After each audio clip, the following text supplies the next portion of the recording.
All right, y'all. So notice the first slide. Boy, is that an exciting slide. It basically is the same as the slide for the other one. The whole key here, remember, not only should you know and be able to describe the differences between the colonies, you need to know the why and the impact for those differences. That is what AP wants to see. That is what gets you those extra points. So know the differences that say New England between the southern colonies and why were those differences. What is that going to mean down the road? What does it mean for today? All right. So let's go to New England, y'all. And never was a name more appropriate. These people literally tried to recreate England, at least England as they would have wanted it, over here in this area. When we look at the map here that you guys have on your chart, here you get the AP concept, right? Notice the things it mentions here. First of all, it is Pilgrims and Puritans. Pilgrims, as you guys will see, were a kind of an offshoot of the Puritans. They're going to have small towns. They don't have the big plantations. And we'll talk about kind of why they have the small towns as opposed to the big plantations. Their economy is more diverse. It's not all tobacco. They will have a variety of food to feed themselves as well as to sell and export. And they'll also have various types of commerce, things that they do to make a living. And we'll go over those in some detail.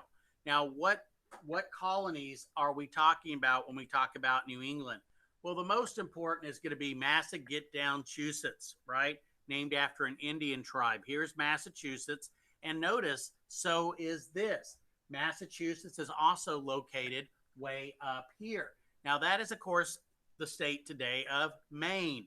Maine, y'all, gets its name from mainland. A lot of the people who lived off the coast would have to go ashore and they would go to the mainland. Ultimately, that name was shortened to Maine.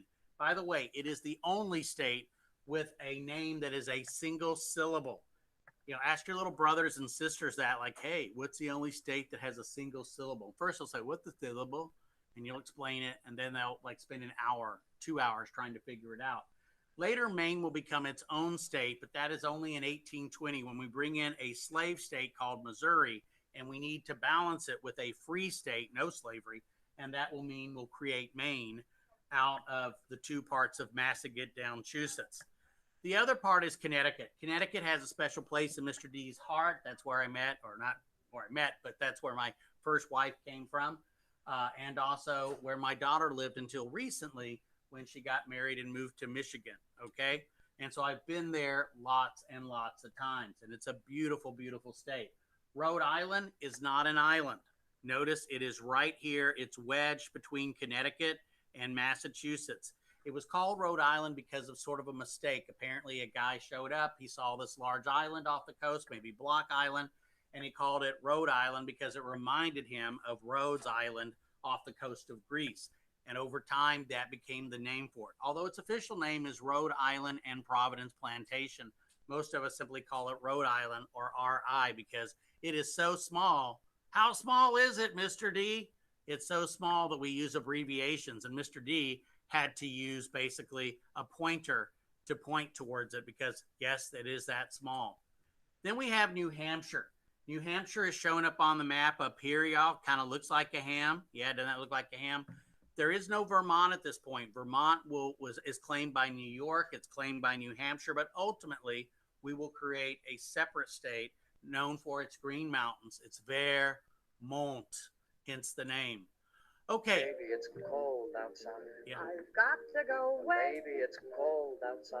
This evening has been Hoping that you so drop in. very nice. I'll hold your hands. They're just like My ice. mother will. Okay. It is very cold out there. Trust me. I've been up there for plenty of Christmases, plenty of Thanksgivings, y'all. It is cold out there. Snow is very, very common, and that's going to play a big, big role. They're not going to be able to grow those kind of cash crops and have all that kind of stuff, y'all, like they have in the South.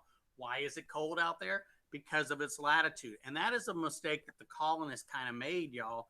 The colonists coming over, they assumed because of the latitude that they would have probably the weather of Italy. Italy can be pretty warm, right? And so when they arrive over here in like actually they arrived over here in October. What are they going to do? They're going to freeze their you-know-what's off, okay? And they're going to die, a lot of them. So the cold weather is going to mean that they can't grow the kind of crops that they grow down there. They're going to have a harder time. Plus, to make it even worse, y'all, not only is the weather cold, the climate cold, whatever, the soil is bad. It does not work towards that. The soil is very rocky, y'all. And by rocky, I don't mean this.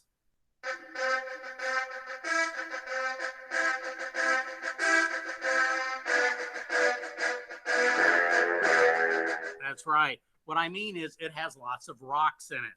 Now, these rocks, y'all, are left over from the ice sheets that covered the area, back during the glacier times, the ice age. And when those glaciers melted, y'all, all the rocks and stuff that they carried were left where they were. Now, these are just little small rocks. There were lots of bigger rocks that were left all over. So before you could even farm, y'all, you basically had to harvest the rocks. You had to dig them up. You had to move them. And they're pretty clever people, y'all. I mean, you give them lemonade, you give them rocks. They make lemonade and they make rock fences. So they would make fences out of all their rocks. But the joke used to be, if you want to plant something, you got to shoot the seed in the ground with a gun. Okay. And so that is going to make it a real challenge for them to grow on the level there. So if you guys can use information like that, man, they'll love you. Okay, so as a result, y'all, they don't have these big plantations. They have what we call subsistence farms. That is enough for you to get by. I don't know if you guys eat Bluebell ice cream. It's like Mr. D's guilty pleasure. I love me some Bluebell, probably too much, as you can tell. But the thing is, Bluebell, y'all, their slogan is, we eat all we can and we sell the rest, right? That was the Pilgrims. They ate all the food they could, and if there was any left over, they sold it or they traded it, right? That is a subsistence farm, and they're very small. So they're going to be living closer together, y'all. They're not going to be spread out like the other colonies. Now, one thing nature did give them, okay, and maybe this was due to the glaciers and some of that kind of stuff, is all of these natural ports. Look at this area, y'all, here. Massachusetts, right over here. This is actually supposed to be Rhode Island here. It was called something different then. Or no, they got it as Rhode Island. It's like nearly split in two, y'all, by this Narragansett Bay. You've got these natural bays here, Plymouth Bay or Plymouth Harbor. All these natural ports, y'all, are going to make this perfect to let these people be seafaring people, to go out there and fish or to do whatever. So that is going to be a big determinant of what they're going to have as a living. Now, a couple of these slides are kind of messed up, y'all. I apologize here. I should have fixed it. But commerce, selling stuff is going to thrive. Logging and shipbuilding is going to be a big thing, right? All these wonderful trees, y'all. You got to remember, Europe had cut down all of its really good hardwood tall trees long ago. Well, we still have them here, and they could be used to make these sailing ships or to make giant masts for the sailing ships. In fact, the English Navy had us build and provide a lot of the timber and the wood to build all their great wood ships. And, even after wood ceased being the majority of ships, in the late 1800s, we began to build steel vessels, they continued their shipbuilding tradition. And some of the great, great battleships and cruise ships and things like that, y'all, were built up in Massachusetts. There you see some of the lumber. And, of course, fishing. Cod, y'all. It's no accident it's called Cape Cod. And we're talking big fish, y'all. It's kind of insulting when Americans have what they call fish and chips, y'all. I lived over in England. I've been over there a lot. And when you have fish and chips there, y'all, you get a piece about like this, okay? It like hangs over the side of the plate. And then you get all these chips, which of course are fries, right? And you put all the cool stuff on it, and man, it's great, right? And so when we get them here, you get like fish fingers. Like, that's really not fish and chips. You're lying to me. But they would go and they would catch this enormous amounts of cod that they would then salt. And then they would send it back over to England or use it to provide for their own sailors or other people too. And it's still a big business. It's not just cod today, but of course, lobsters, right? Maine lobster or Massachusetts lobster. Whenever I would go up there, I would always bring back a couple live ones. And then my wife would cook them. And man, I just couldn't be in the room, y'all, because, you got to like put them in the pot and they're like alive and it's awful. But anyway, but they sure do taste good. And of course, the beaver, the fur, right? They had that. Another business, and Mr. D didn't put any pictures up of this one because I didn't want to get fired, was rum distilling, making rum. That was a big thing. Now, to make rum, what do you need? You need sugar cane. You need something called molasses, right?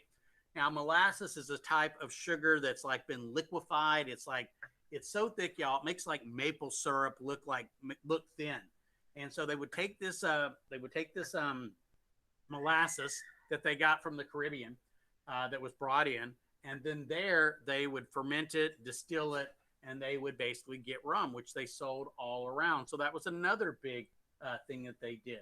Now, ultimately, the difficulty of making a living there, but also their religion in a way that I'll explain soon, is going to culminate in something that we call the Puritan work ethic, later to be called the Protestant work ethic, and by some people even today, the American work ethic.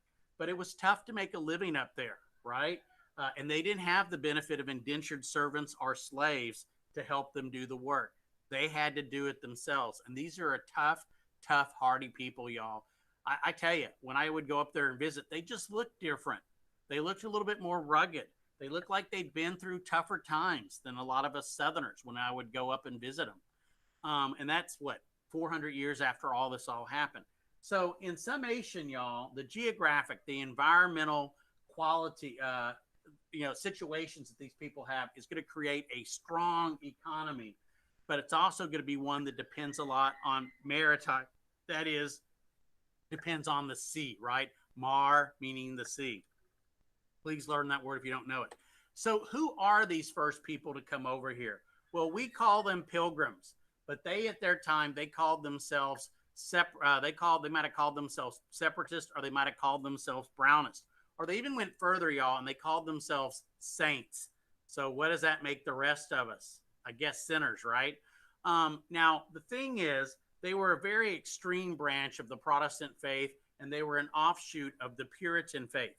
Now, the thing is this: after Henry VIII created the Church of England so he could get a divorce from Catherine of Aragon, he pretty much kept most of the Catholic stuff. You know, if you went to a Church of England service, you wouldn't feel that different if you were Catholic going to it, except there were things like priests could get married. You didn't worship, you didn't follow orders from the Pope. What was the other thing? Also, priests could get married, right? That was a different thing. But for the most part, it was the same faith. Well, these people didn't like it at all. And, when you're a member of a club and you don't like the club anymore, you got two choices. Stay with the club and try to fix it, or just endure it, right? Or the other thing is what? Quit the club and start your own. The Pilgrims were the quitters. They quit the club. They didn't want to even be in it anymore. They were afraid to get like cooties from being in a Church of England church. Do you still use the phrase cooties? Okay, that's like from my generation. Okay, they're like things you would catch from people you didn't like.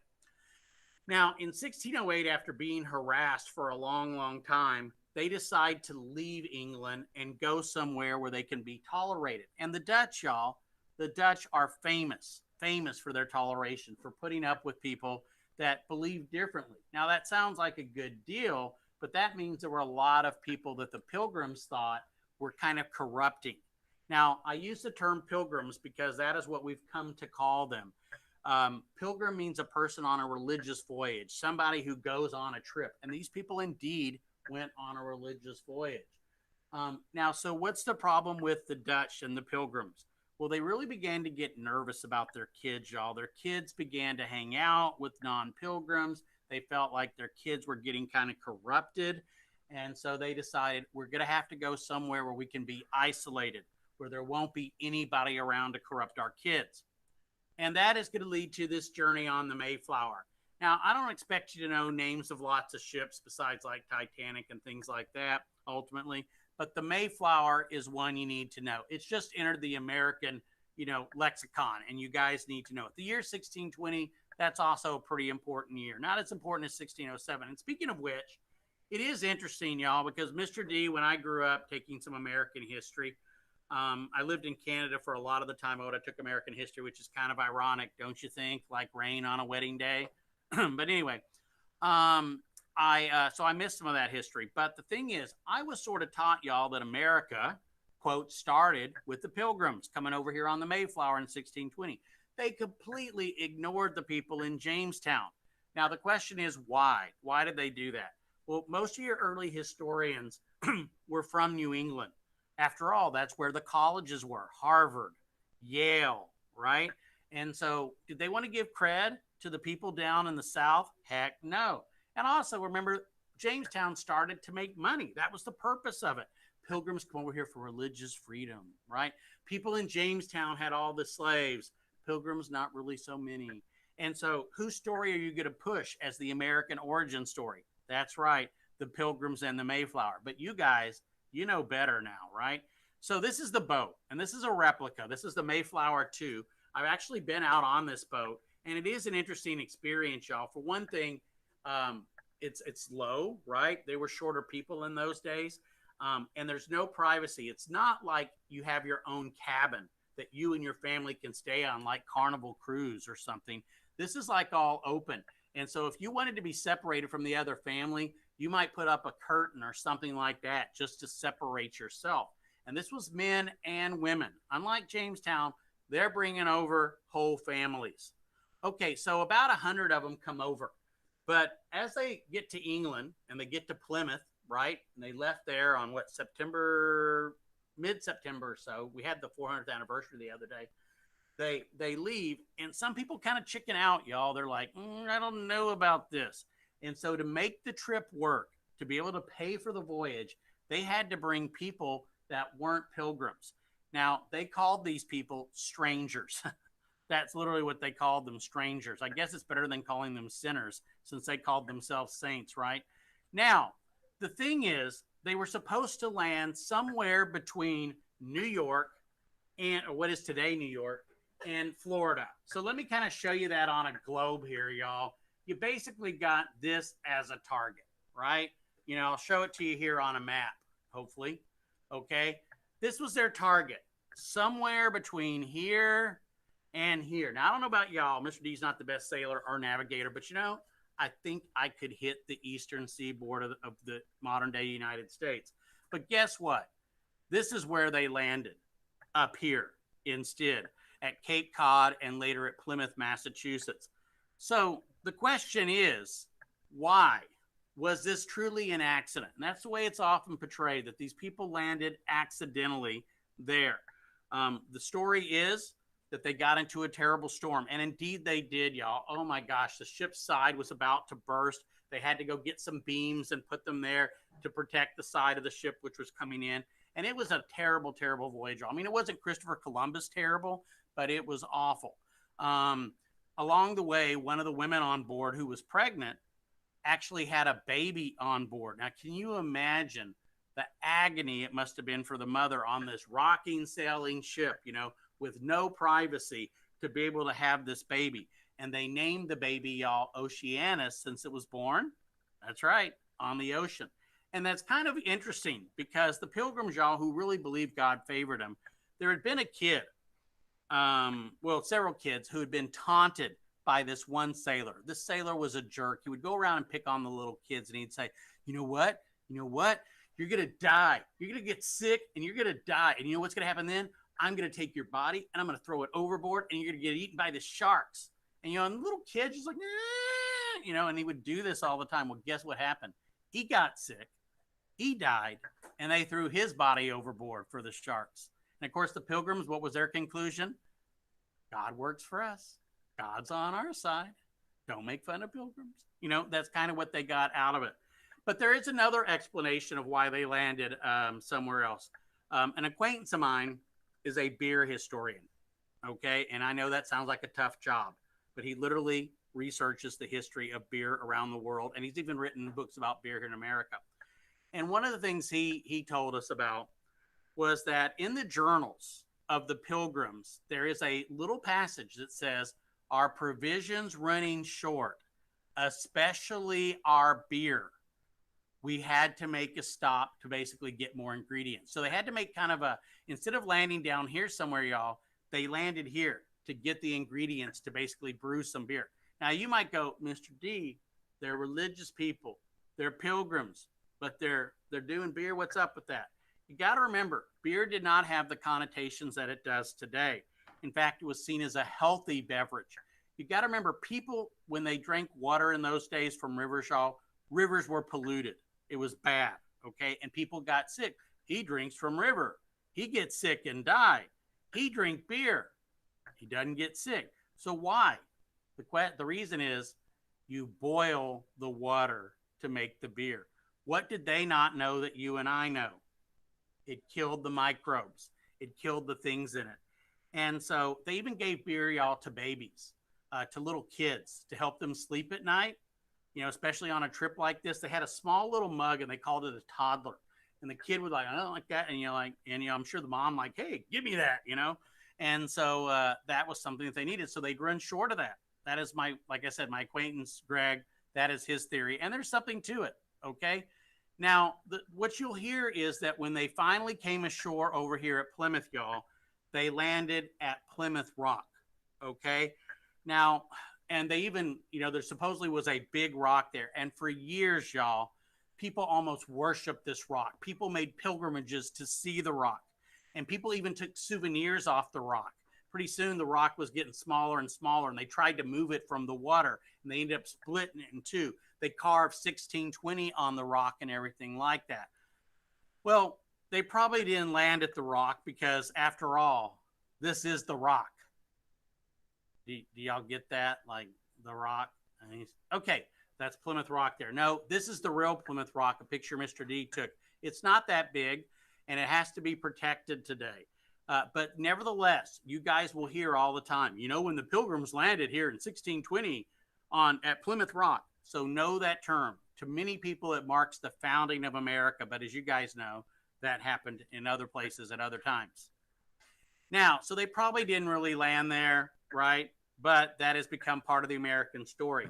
But this is the problem, or maybe it's not a problem.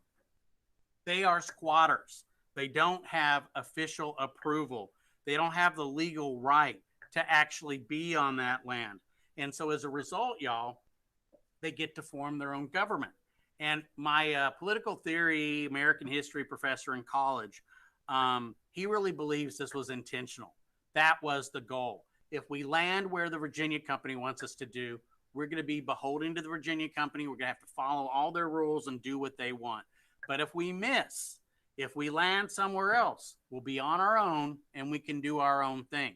So I just want to give you guys some possibilities there.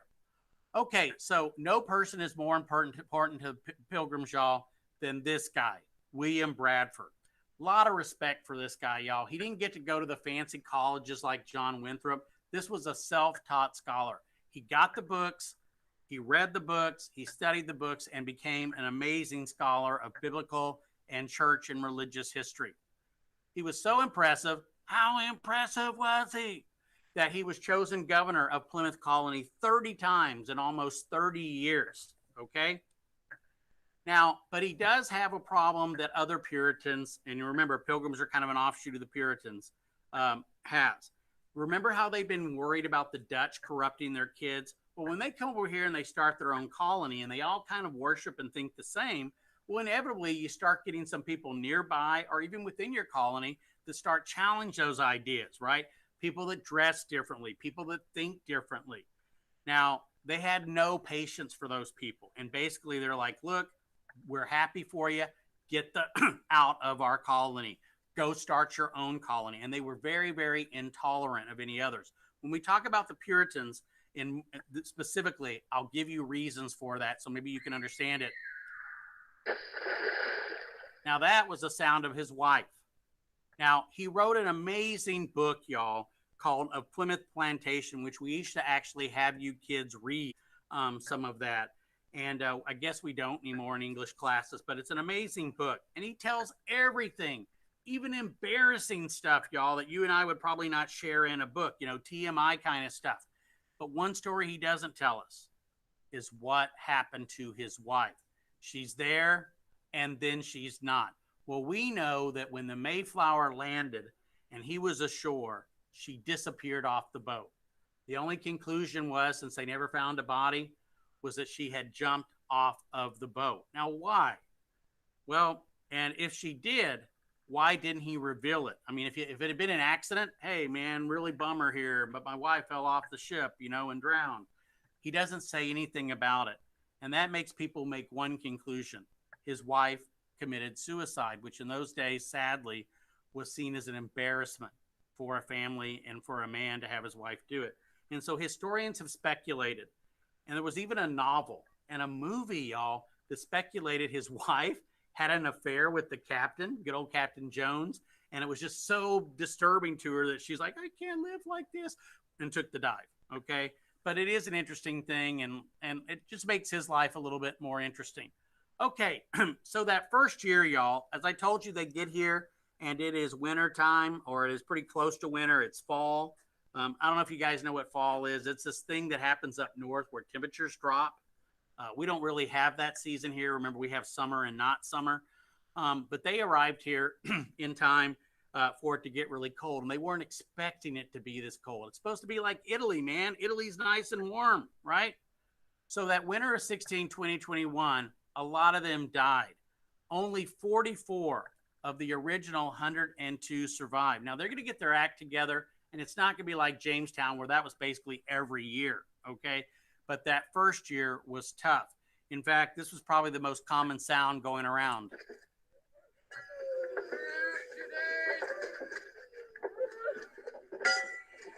out today. Yeah, just people dropping dead all over the place. But yet, the captain, y'all, and he did seem to have an affection for the Pilgrims. He wasn't a Pilgrim himself. Captain Jones had a job. Get them over here, drop them off, get the butt and boat back to England. But he decided to stay that winter. And basically, he was there to help them. And he decided, hey, if any of them want to go back after the winter, I'm going to completely understand. Well, when the winter's over and there's only half of them left, he asked them, I'm going back. Any of y'all want to come? Guess how many chose to leave? None. These were tough people, y'all, just like the people of New England. Nevertheless, Plymouth never really takes off. It stays pretty small. The Separatists remain sort of an offshoot group. And economically, they're just not important. It's their historical and cultural example that lives with us today is, some of the founders of America. And, for example, by 1691, 50, 70 years, 71 years after they came over, they only had 7,000 people living there. It's a beautiful little town to visit. And there's even something called Plymouth Plantation. It's kind of like a permanent Renaissance festival that you can go to. Took my daughter out there when we were visiting Plymouth and touring the area. And they've recreated homes. I've got like a poster of it up there. They've recreated homes. They grow the same sort of food. And they have people who all day basically play being pilgrims. They talk the same way. If you ask them questions like, hey, what do you think about the Astros? They're like, Astros? What are you talking about? What is this sport called baseball? They pretend to be like from the time. They even have like an Indian village nearby as well, too. That's kind of interesting. So ultimately, Plymouth is going to be merged with the Massachusetts Bay Colony. All right. So most of the people of New England, y'all, however, are going to be Puritans, okay? Not just pilgrims, but Puritans. And remember, as we said, you have two choices. Stay within the Church of England or leave the Church of England. They wanted to change the Church of England to purify it, right? Now, they believed they were on a mission from God. Lord, we got to understand it. We're on a mission from God.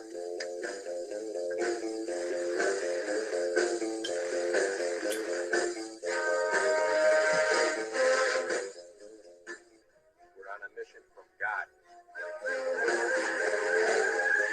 This is a lot bigger than any domestic problems you might be experiencing. Would it make you feel any better if you knew that what we're asking Matthew to do is a holy thing? See, we're on a mission from God. We're on a mission from God. Yes. So that's what they really viewed, that they had a very special mission. Now, the other important thing that you got to understand these people and the way they acted and behaved towards themselves as well as others is a concept called predestination, knowing in advance where you're going. And where are we talking about? Are you going to heaven? Are you going to HE double hockey stick, right? the other place, right? With the fire right there, right? Now, the way to understand this, okay, and it's if you just kind of follow me, and I'm not saying I believe it because I don't necessarily, but they believed it. That's what's important. If God is truly omniscient, that is all knowing, he, she, they, whatever, right, knows everything. They know him. I was going to pick up this pen. They know when I was going to do it. They know everything about me. All right. So they know basically whether I am going to heaven or hell. If I'm going to heaven, I'm one of the people that they called elect. Now, unlike you and me, who I don't know about you guys, but I try and I want to believe most of us, if there is a heaven, most of us are going there, except for people like maybe Hitler and Stalin and the first person to spread coronavirus, right? I figure the rest of us, I hope, are probably going to the good place. Not for the pilgrims, not for the Puritans. Only a handful of people were going to get to go to this place. And so the result was that they constantly were looking for signs that they were one of those people. Now, you don't really have any free will. It's not like you can say, I'm going to live this good life and God's going to pick me.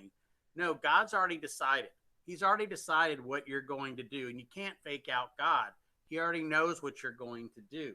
And so they looked for signs that they were one of the elect, and they figured this: if I'm successful in life, if things are going well for me, that must be sign of God's favor, that I am one of the elect.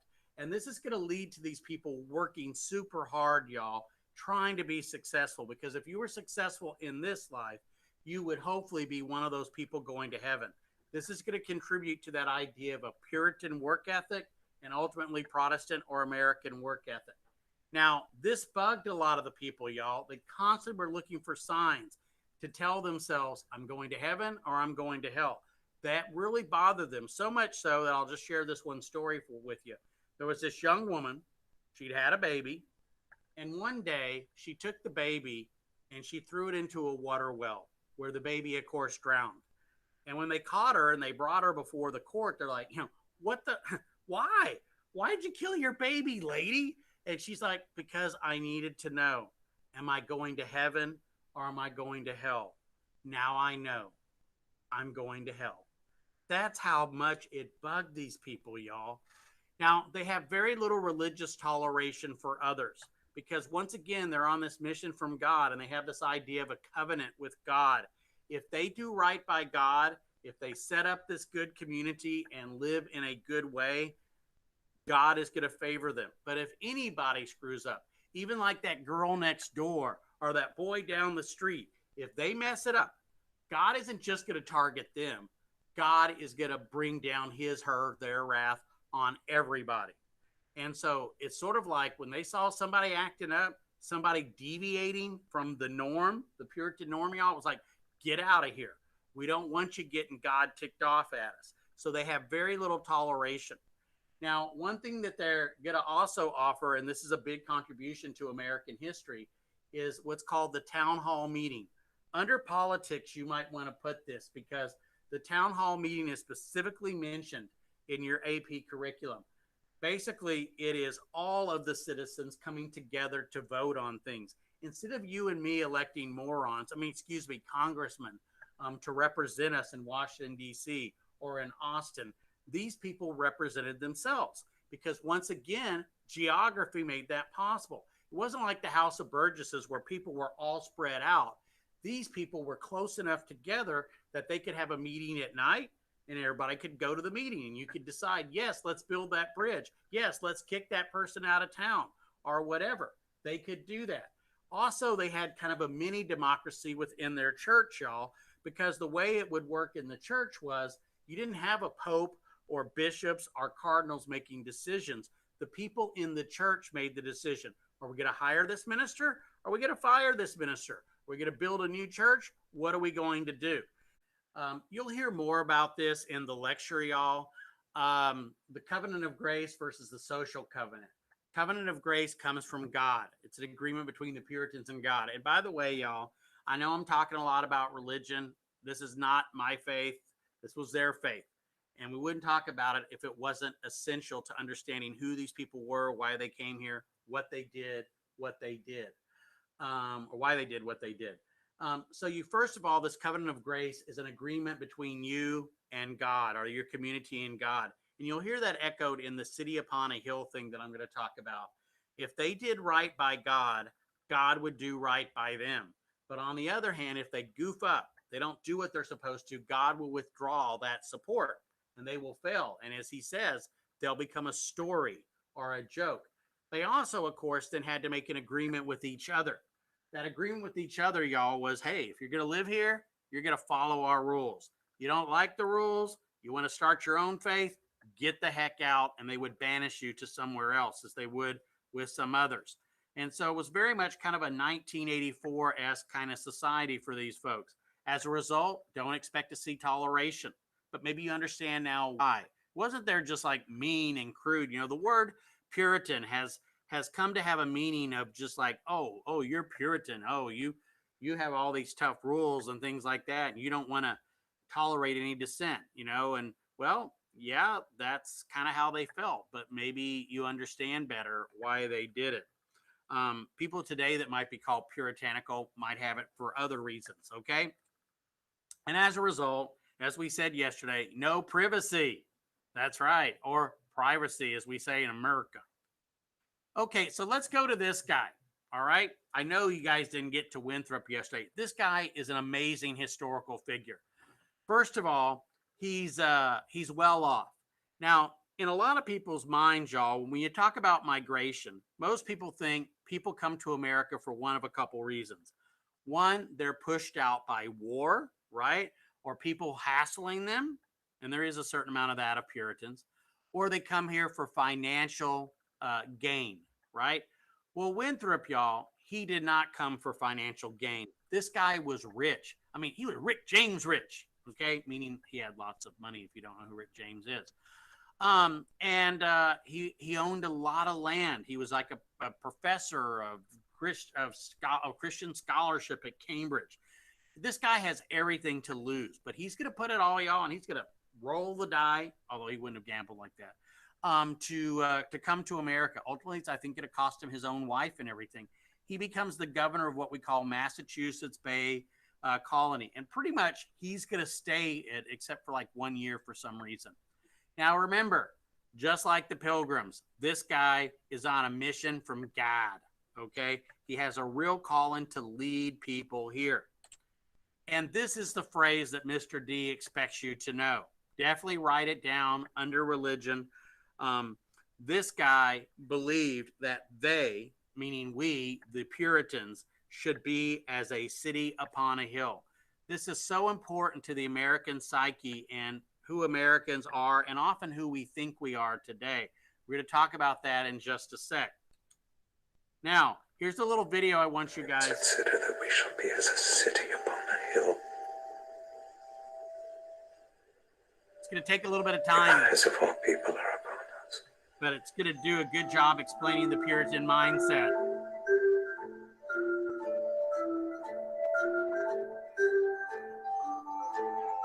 You know, it's kind of hard for y'all to see, but on the harsh and rocky shores of Massachusetts, a small group of men and women had already begun the struggle to create a new Christian community. The Puritans who came to America in 1630 were fired by a zeal to save Christianity from the corruption of a European church.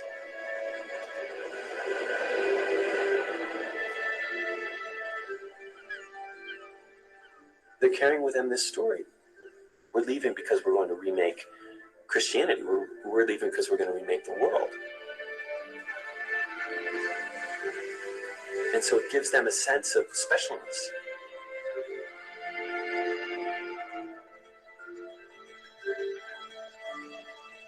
We're the chosen people. And then they come over here and they act that way. They start to act like they're the Israelites.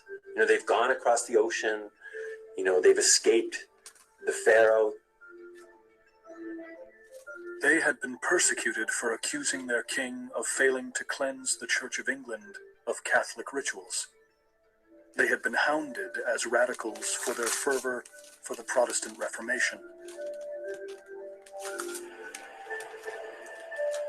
The whole point of the Reformation was to make Christianity right, to bring it back to the beginning, bring it back to its pure origins, bring it back to the Bible.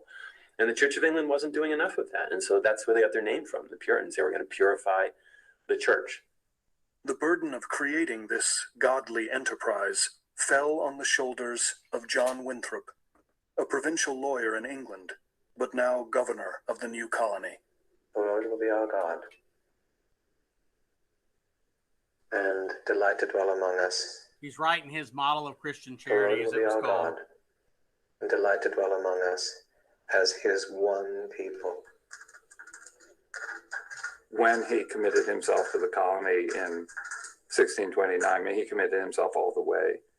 I mean, he had a profound determination to see the colony succeed.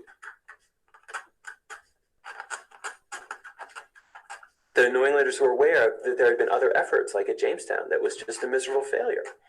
And they didn't want theirs to be a miserable failure. And they knew that the odds were against them.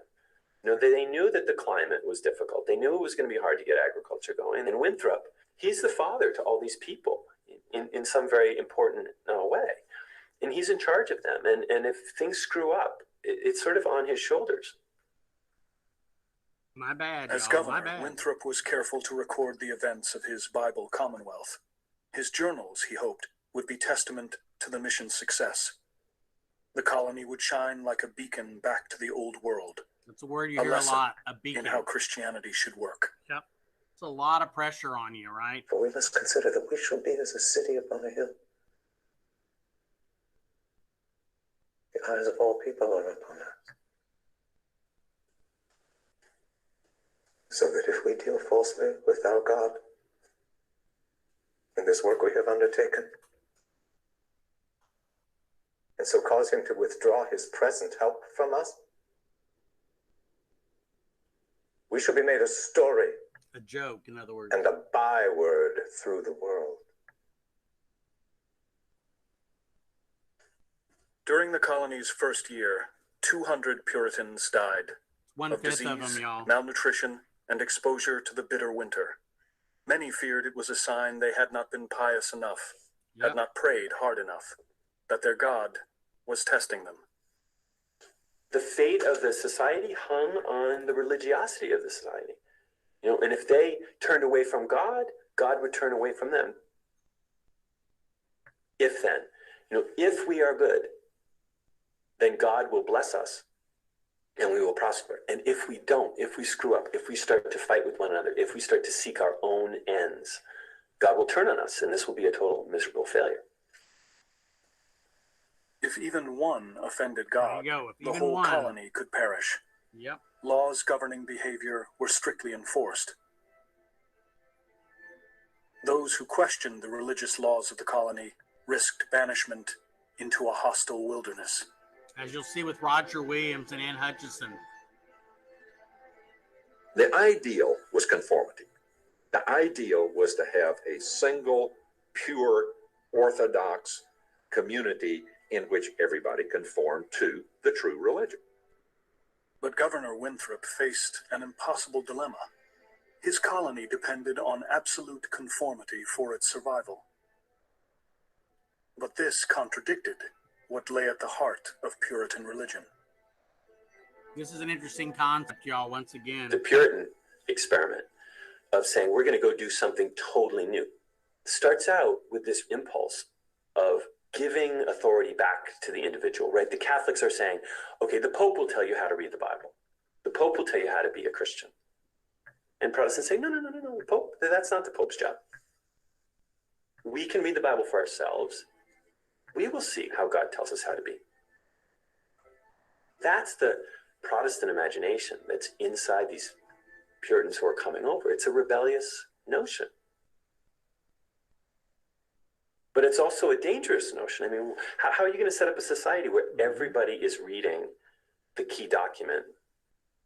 Concept is every man a priest, or every man his own priest. If everybody can read the Bible for themselves, like, how are you going to hold a society together, right? Now, so important thing there, y'all, to get out of that, of course, once again, is that incredible pressure on the colony to succeed. And it's up to everybody to make it succeed. And if you goof up, even one person goofs up, man, God is going to come down on you, right? And so that's why they have no toleration for dissent. That's why they'll kick anybody out that doesn't follow the rules. It's not the kind of place where I think many of us would have wanted to live. And what's going to happen, y'all, is most of these people chose on their own to be Puritans, right? And so they believed in the deal. The problem is going to be what's going to happen with their kids? What's going to happen with their grandkids?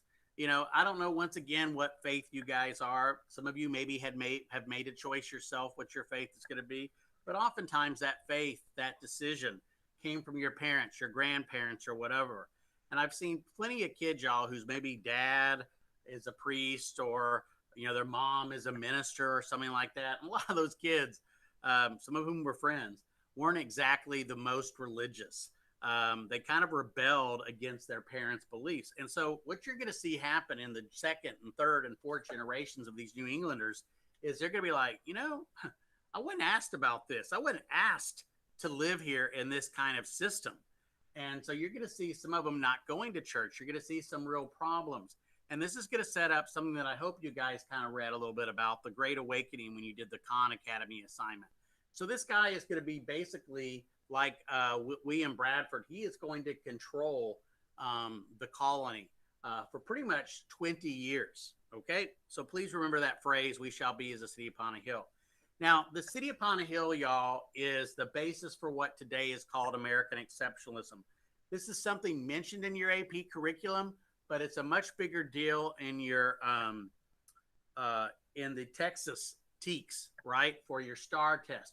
But I think you should just know it anyway and know where it comes from, because when we look at American imperialism, when we look at American World War I, World War II, and America today even, this concept, whether you agree with it or not, plays a big role. And that's what's important, y'all. Whether you agree with the Puritans and their beliefs, whether you agree with the concept of American exceptionalism, it really doesn't matter what you think, I hate to say. It matters what they thought, because they acted on what they thought, okay?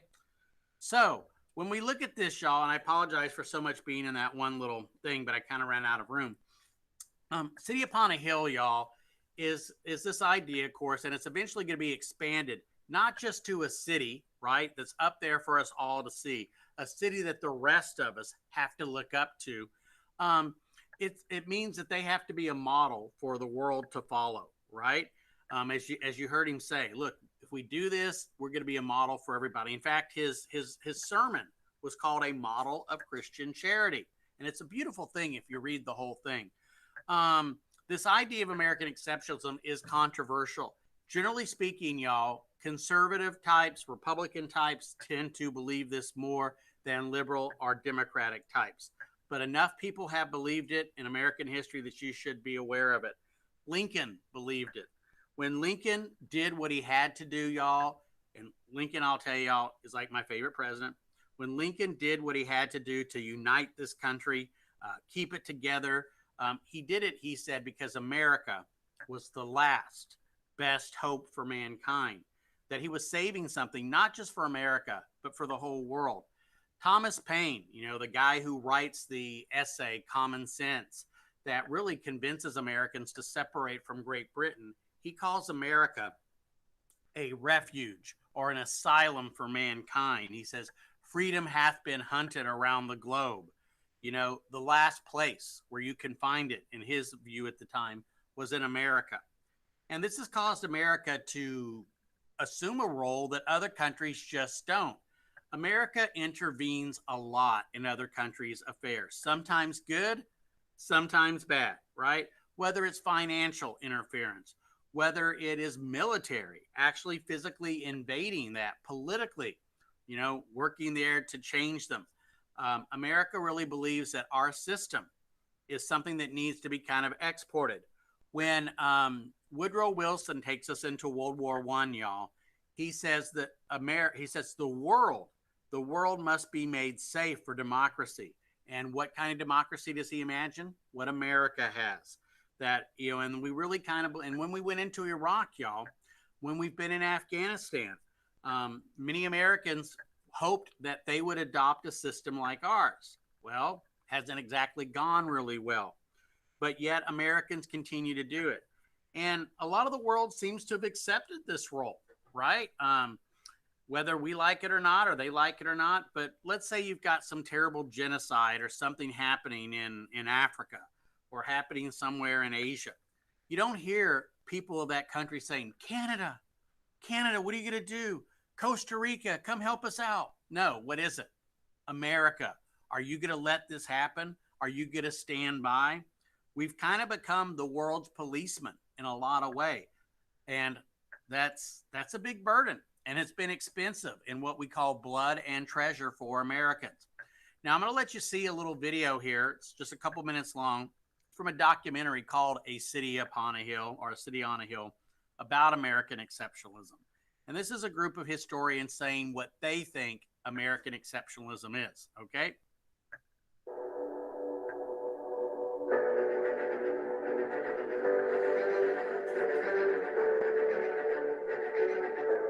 Exceptionalism for Americans is the belief that the United States is more open, more vigorous, more optimistic than other nations are. And that's what sets us apart.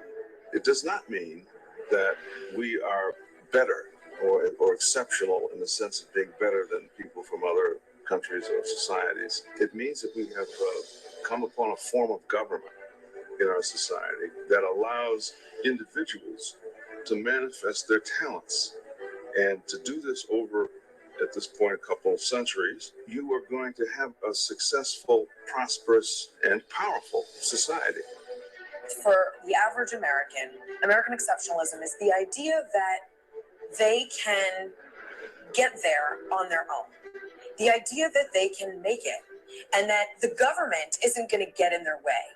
The government is going to stand back and let Americans be great Americans. American exceptionalism involves the concept that people came here largely for two reasons. First was religious freedom, and the second one was economic opportunism.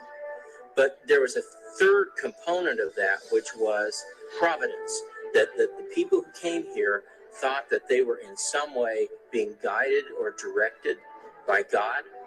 In the American understanding, our rights are endowments that we receive from the Creator, from God Himself. The government didn't give them to us, therefore the government has no right to take them away from us. America's the beacon of hope and opportunity. People who want to work hard, live in freedom, they come here. They've always come here. When you look at this great country and what it has become in 233 years, it's nothing like that replicated anywhere across the world. Okay, so you hear that, right? It's not necessarily that we're better or whatever, but we obviously think our system is better, that it's one that others should copy. Like I said, that's gotten us into some trouble, but definitely know this term. It's been used, like I said, by President Lincoln, by others. President Kennedy, when he was campaigning before he was president, even used John Winthrop's City Upon a Hill.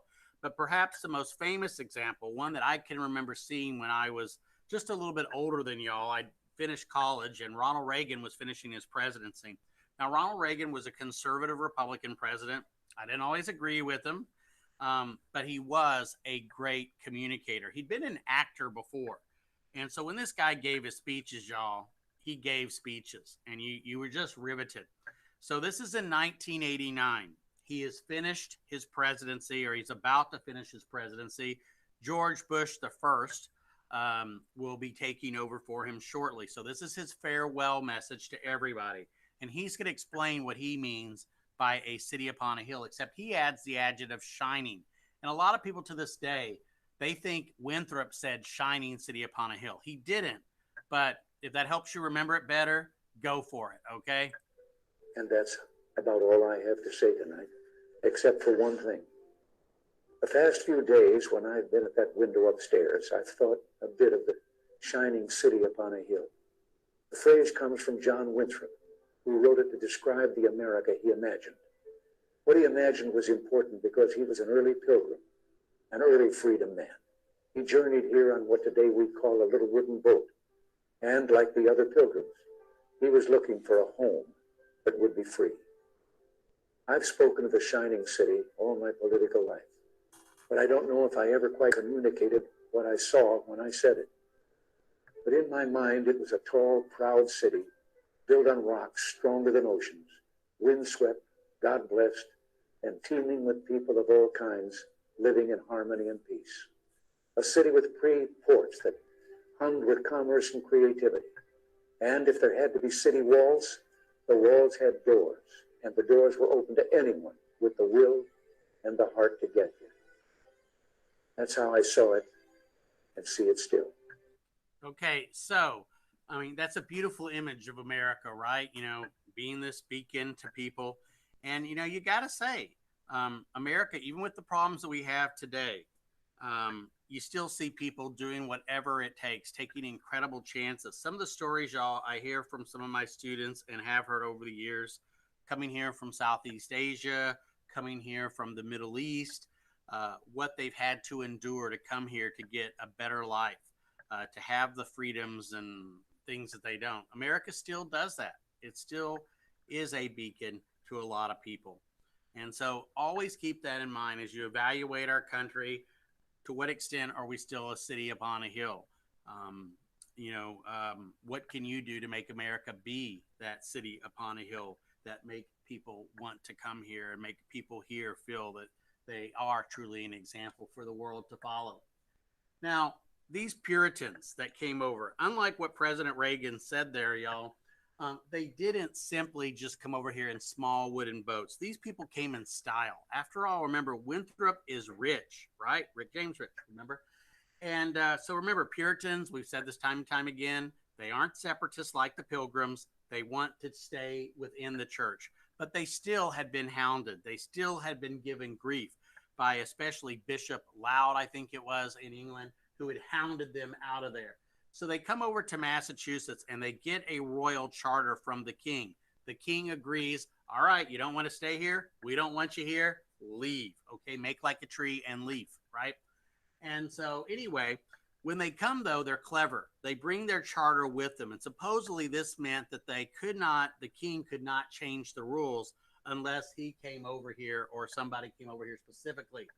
Now, they want to escape the pressure from all these people like Bishop Laud and others who hounded them out of there. Remember, they don't want to leave the church, just get rid of the Catholicism, as you've heard 10 times now.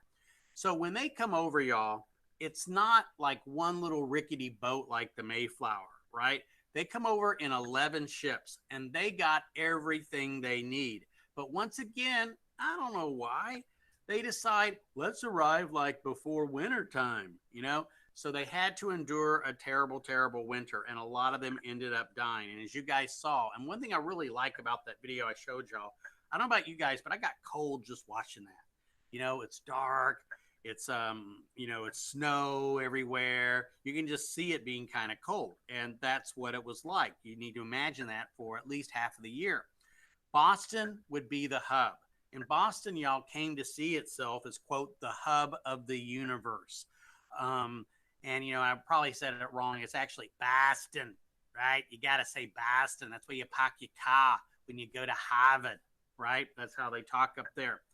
Now, this is all part of a great migration of people. Now, there's a later great migration of African Americans out of the American South up north during and after World War I in the 20s. They leave for better opportunities to get away from the basically the racist system of Jim Crow, making them second-class citizens. But this is the great Puritan migration of the 1630s. Now, so why did a lot of these people come over besides people like Winthrop? Yes, it was for their religious freedom, but also they were war refugees, y'all. There was an English Civil War going on between Puritans or Roundheads under a guy by the name of Oliver Cromwell and supporters of King Charles I, who were called Cavaliers, are called Royalists. And so about 70,000 of these people figure out, let's get the heck out of here. And so they come to the Americas. Now, you often think of Puritans only in New England. And it says here 20,000 came to Massachusetts. Really, that's 20,000 came to New England. Most surprisingly, y'all, will go to the West Indies. So in one of the videos that I've made, and you guys will see over the weekend or tomorrow, I talk about this little tiny island of Barbados. To AP, y'all, Barbados constitutes the West Indies. In fact, the West Indies, y'all, is everything here. The Bahamas, Cuba, Jamaica, Hispaniola, Puerto Rico, the Virgin Islands, and all these Antilles. But it is Barbados that you can see that the most come to, as well as St. Kitts, which used to be called St. Christopher. They changed it because, Christopher Columbus and all that stuff, right? Beautiful little island. Nevis, y'all, where Alexander Hamilton was born. I've been to his birthplace. These are great, great islands. Hopefully you guys will take a cruise out of Galveston that will go to some of these places someday if you haven't already, because they're really cool to visit. But what's surprising about this, y'all, is these people are people of God. You respect their religious beliefs, and yet they come to these places, they establish sugar plantations, and guess what they employ? Slavery, black slavery. So I think it's important to understand that when up here in New England, they don't have slavery, they often kind of look down at us in the South like, you guys had slavery and we didn't, as if they sort of have more moral authority than we do. Well, as I say in the Barbados lesson, they made plenty of money off of slavery, y'all. Everybody was involved in this terrible practice, and they benefited from it too. Just because they didn't have that many slaves, because of the environment and everything, doesn't mean that they didn't support it. They benefited from it. And when the soil was right, as it was in Barbados and these places, Puritans, people in New England, they embraced the barbaric practice too. So just keep that in mind next time I give you some grief for being a Southerner. So let's look at Rhode Island, y'all. Rhode Island is one of the more interesting places. If I had to live in New England during colonial times, it would have been in New England. The man who gets the credit for this is Roger Williams. More about him later. He gets a charter ultimately for doing this. But as you'll see, he comes over as a Puritan to Massachusetts. But because he thinks so differently, he gets kicked out. Now, this man is amazing. It's a shame more Americans don't know Roger Williams. He is one of the truly great, great figures in American history. First of all, y'all, he was way ahead of his time. This guy believed not in religious freedom for your own religion only, religious freedom for basically anybody, okay? Big, big person believer in that. He believed all men. He didn't necessarily accept that women should vote, but he did believe all men, by being born, had a universal right to be able to vote. That's what we call suffrage, okay? Now, he doesn't like special privilege, whether it's by government, whether it's by religion, or by your status of your birth. He didn't believe in that. He wanted freedom of opportunity for all. Like you heard some of those people talking. He would have definitely believed in America is a place where you should be free to become what you can, where the government or other things should not hold you back. You should be free to go as far as you can go without interference. But these ideas, y'all, and Rhode Island in general, is going to become what the people in Massachusetts and Puritan Connecticut are going to call the sewer of New England.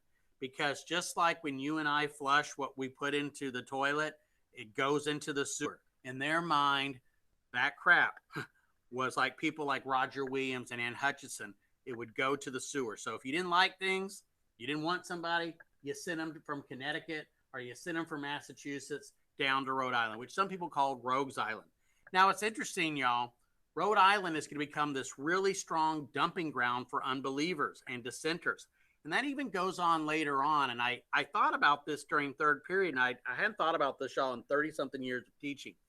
It's interesting because Rhode Island and North Carolina are the only two of the 13 colonies or states by that point that objected to the Constitution. And they had to have second votes to agree to join our country. Those colonies, y'all, were dissenters. They didn't like being told what to do. So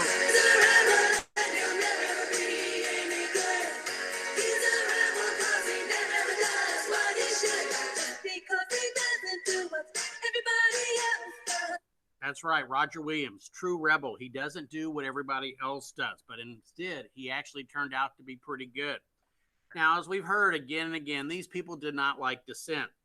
And so, but they didn't think that when they heard about Roger Williams. I guess they didn't do their research or whatever, y'all. Roger Williams over in England had been like a rock star if they'd had rock stars. And everybody was so excited, like, Roger Williams is coming. He's going to be awesome. His sermons are so awesome, right? And they were super excited about this guy. But he gets there, and very soon he wears his welcome out. Imagine if you had a guest show up to spend the weekend at your house, right? And they show up, and first thing they start doing is like, man, your furniture is awful. Man, you guys call this a house? Like, you eat that stuff? Really? How much you pay for this place? And you're like, okay, dude, you're my guest. And you're like, get out if you don't like it. And that's kind of what happened with Roger Williams. He shows up. Everybody's excited initially. Winthrop is super excited. And pretty soon he's like, hey, this is a great colony and all you got here at Salem. How did you get the land? We just took it. You took it? What do you mean you took it? You didn't give something? You didn't sign something to the Indians? No, we didn't do that. And he's like, well, then you really shouldn't have it. And he's going to make a big point in his Rhode Island that any land he had, he got fairly, okay, from the Indians, that he made deals with them. Also, he doesn't like the idea, y'all, of the church telling people what to do in their private lives. He didn't like the idea of the government telling the church what to do either. Now, today we call this separation of church and state. I don't know if he actually called it that. He talked about your consciousness, your religious consciousness, your freedom of conscience, and that kind of thing. Thomas Jefferson is given credit for the phrase separation of church and state, which is so important to Americans today, separating religion from government, okay, or trying our best to, right? To what extent can we do that? Do we do that? Whatever. He's the guy that really tried his best to do that, okay? Now, Winthrop really respected this guy, even though he disagreed with him. So basically, after saying this for a while, they realized this guy is dangerous. He's got some dangerous ideas. We need to put him on a boat, and we need to send him back to England pronto. But Winthrop, y'all, he likes the guy. And so Winthrop goes to him and says, Raj, man, they're going to send you back to England. If you want to stay here, you better flee. And so he's going to go south, and he's going to go to an area that we today call Rhode Island. Now, it just happens to be winter. Everybody always seemed to be getting kicked out in winter, and it always seemed to be winter. And he nearly dies. But he believes that he was saved by God's providence. So guess what he calls his city that he will build? Providence, Rhode Island. And so he flees like so many people. And here, let's watch some people flee.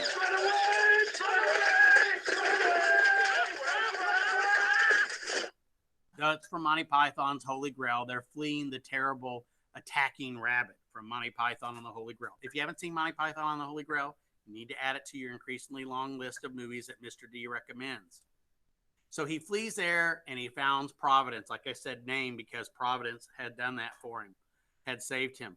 Now we're going to talk about another rebel. And this is, if I could go back in time, y'all, one of the people I would want to meet was Anne Hutchinson. This is truly, I think, the first great American woman. And instead of calling it history, since we're talking about Anne Hutchinson, maybe we should call it herstory. Get it? Her story instead of his story. Okay. Thank y'all for laughing in the classroom. I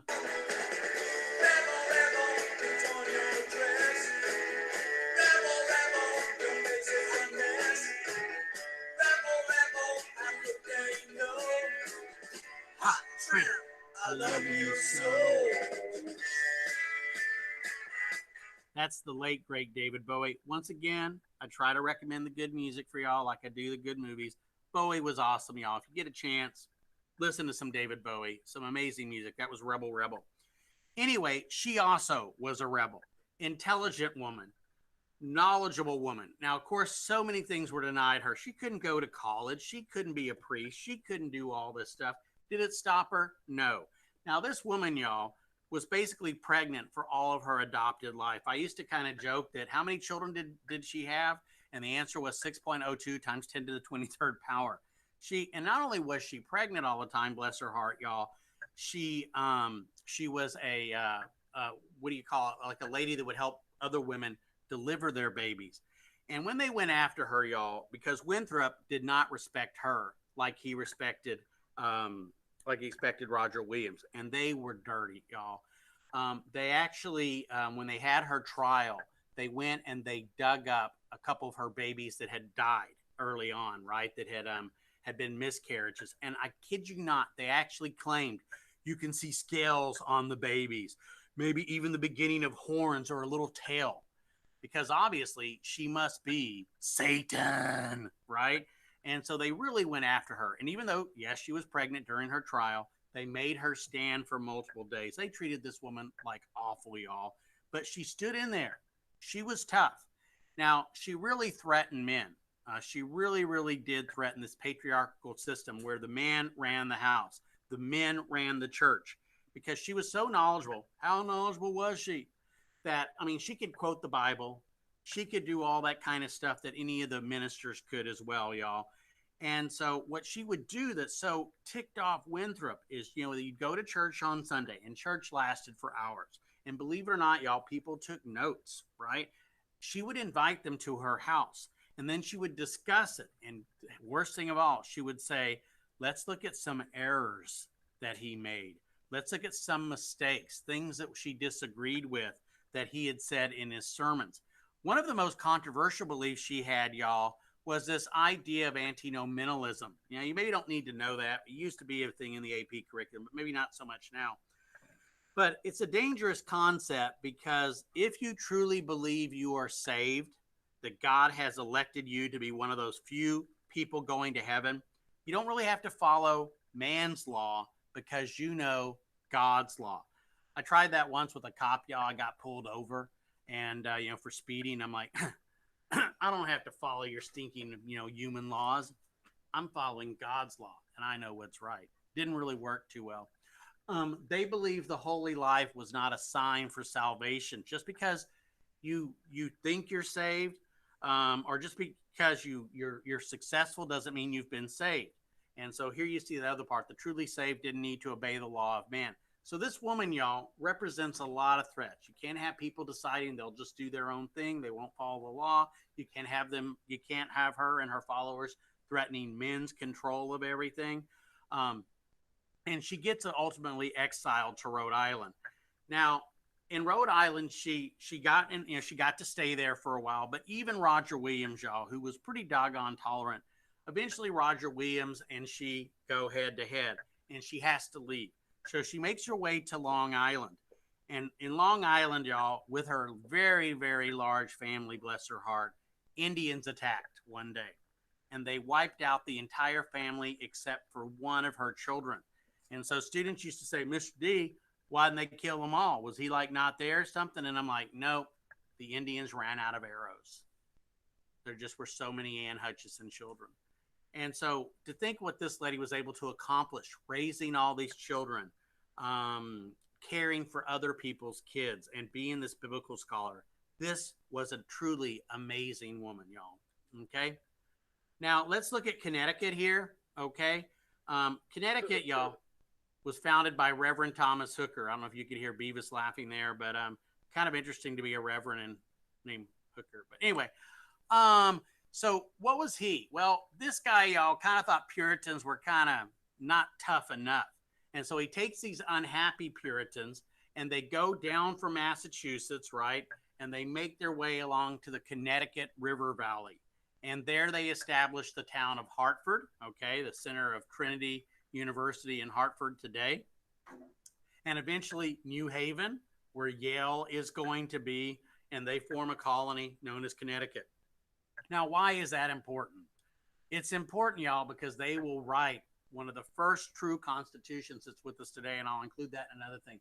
So overall, y'all, the demographics of this area, these people are incredibly English. It's not called New England for an accident, right? And a lot of them came over from the same part of England. They literally transplanted towns. Women, children came over. Your neighbors from England were the same neighbors you had here. So they're going to be incredibly close. As you'll see, ultimately, they are going to wipe out the Indians, and they don't have much slavery.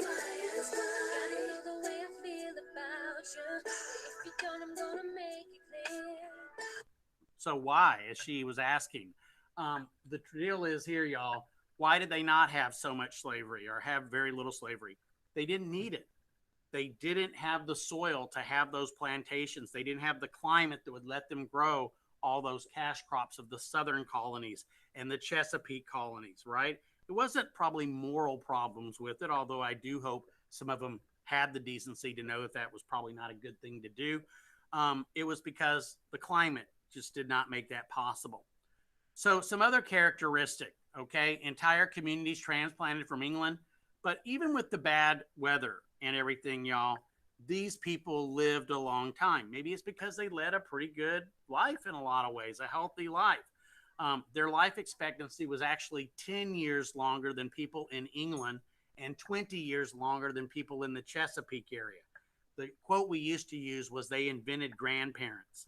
They had very, very large families, which basically kind of helped keep things under control. They had grandparents, they had grand uncles and aunts and all this kind of stuff, right?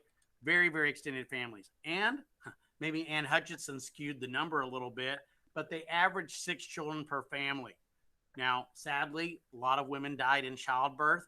You can go to some New England cemeteries, as I have, and you'll find a husband, and then you'll see 1, 2, maybe even 3 wives, because childbirth was one of the most dangerous things for women. The other most dangerous thing, y'all, believe it or not, they used to have giant fireplaces where they cooked. You literally could walk into the fireplaces. They weren't the cute things that you and I might have.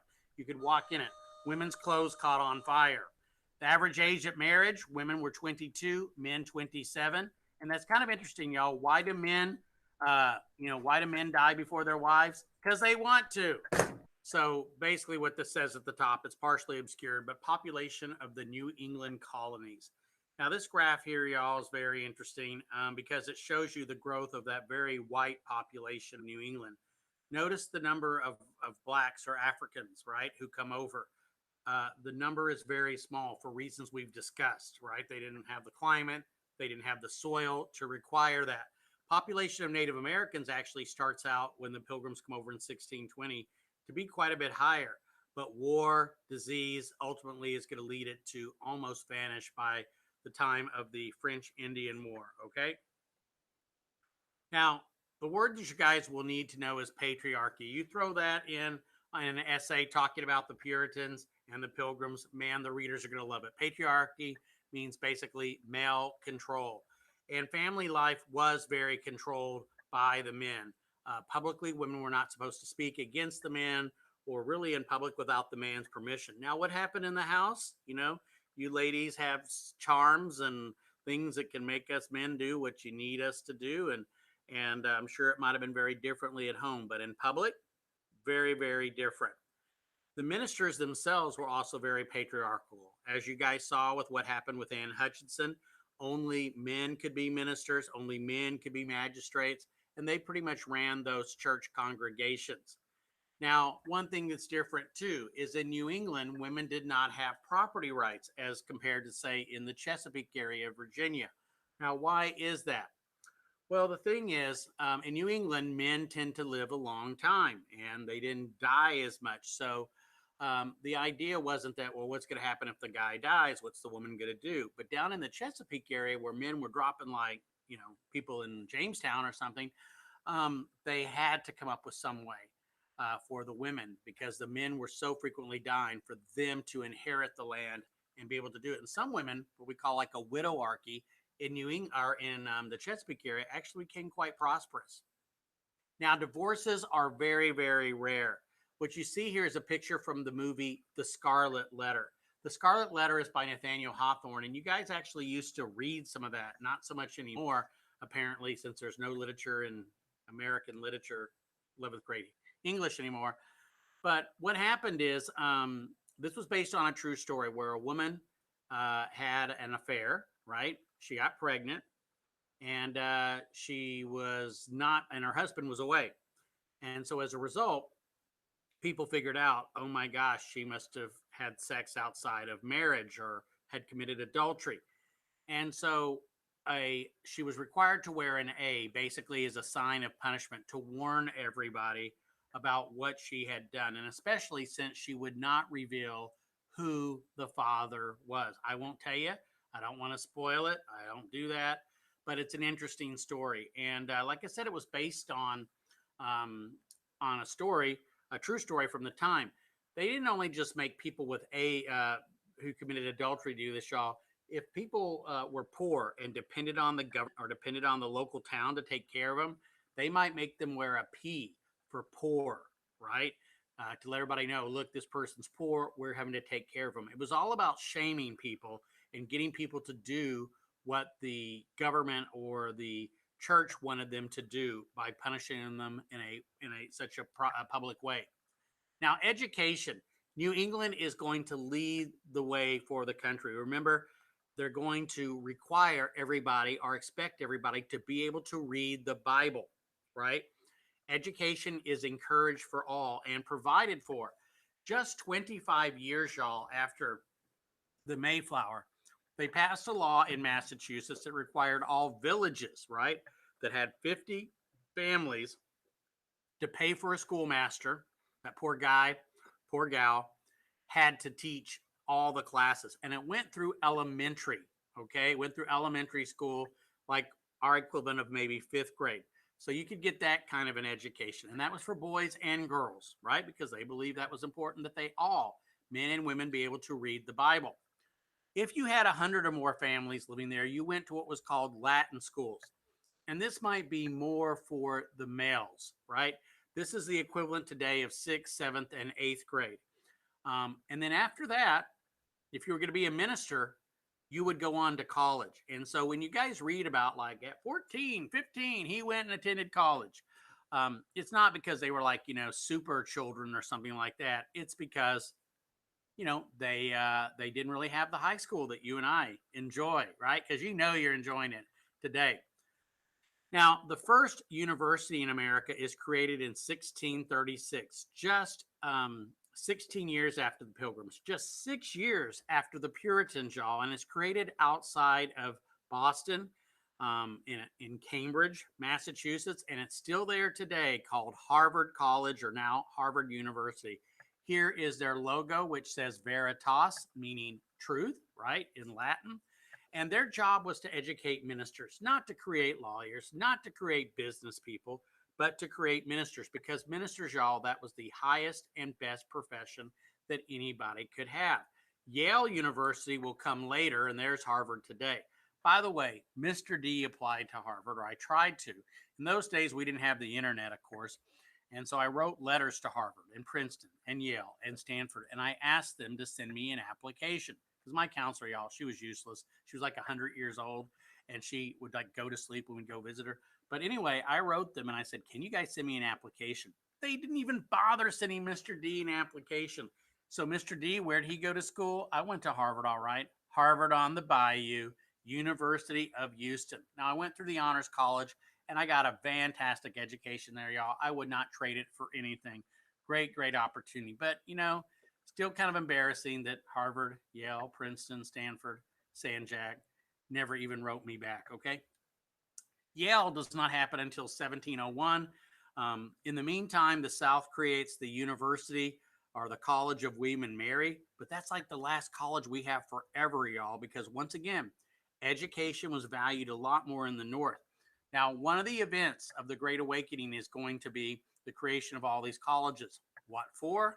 To educate these new ministers, because people were so much more interested in religion again, okay? Now, the Mayflower Compact is a very important document. Normally, I'd have you guys read it or whatever. It is not a constitution. It doesn't say how the government is going to work. Basically, it's an agreement to follow majority rule. And it is the beginning, in some ways, of democracy in America, if you don't look at the House of Burgesses started in 1619 in the Chesapeake area.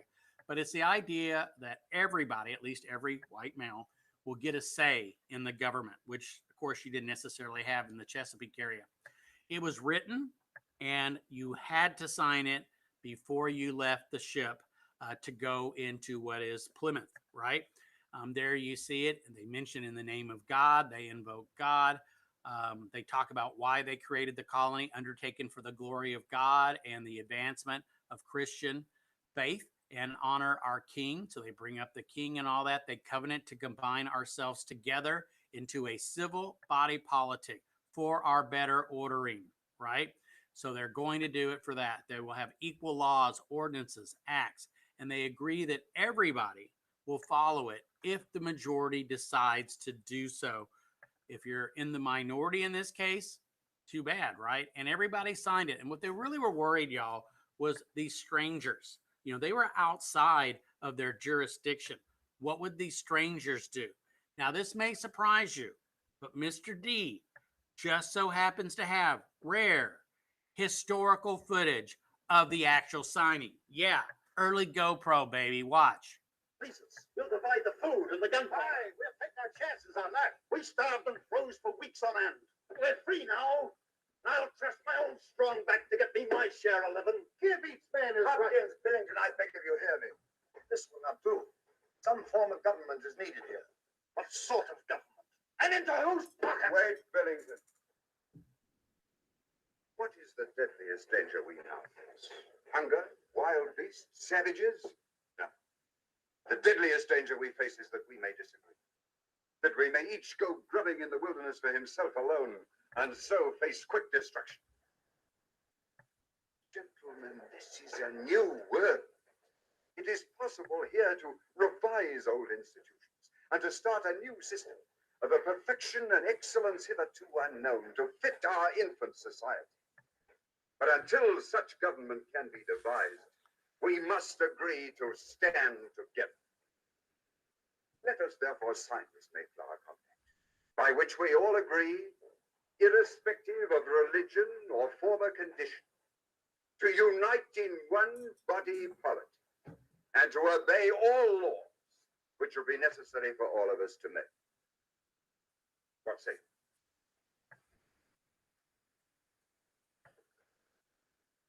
It is this or anarchy. Not anarchy. And anarchy means disaster. We are not alone in this room. God is in this room. For wherever a man goes upward, he takes another step towards the fulfillment of the Godhead that lies within. What say you, gentlemen? I say aye. And I say aye. Governor John Carver.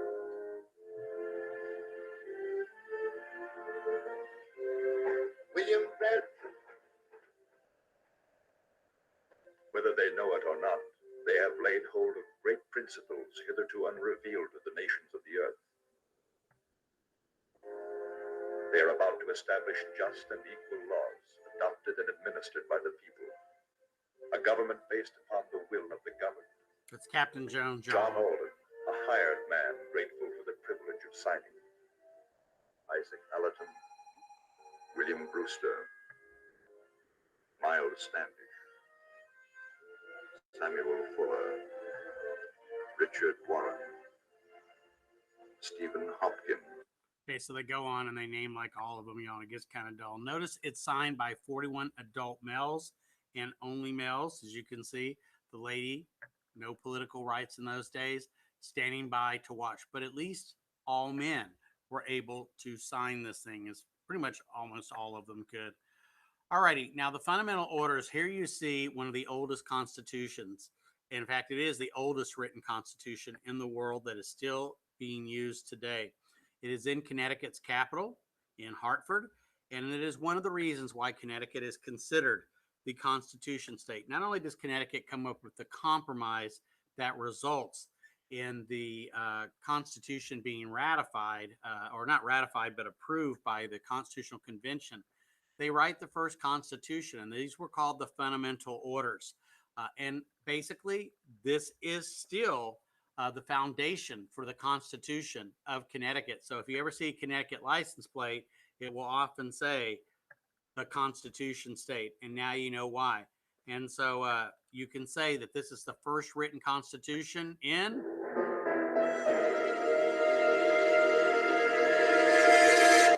that's right, American history. Still with us to this day.